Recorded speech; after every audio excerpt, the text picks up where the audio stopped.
অত্যন্ত সুপরিকল্পিত ভাবে একটা সম্প্রদায়কে আর একটা সম্প্রদায়ের সামনে নিয়ে দাঁড় করা, কি আর কি স্বার্থ না, কি স্বার্থ না যে আমরা ফরিদপুরবাসী আবহমান কাল ধরে আমাদের এখানে কোনো সাম্প্রদায়িক কোন রকম দ্বিধাদ্বন্দ্ব এখানে নাই। এখন কি অবস্থার সৃষ্টি হয়ে করলেন, কি অবস্থার সৃষ্টি দানাদার সুপ্ত আমাদের এই সাম্প্রদায়িক সম্পত্তি জায়গায় উনি সৃষ্টি করলেন। উদ্দেশ্য কি না, উনি আমার মতো লোককে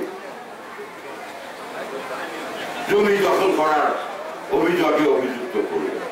ফরিদপুরবাসী আমরা আবহমান কাল ধরে সাম্প্রদায়িক সম্প্রীতির মধ্যে আমরা বসবাস করতেছি।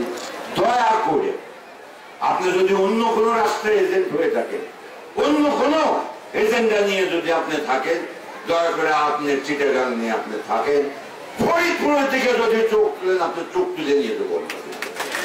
আপনারা আমার সাথে একমত কিনা?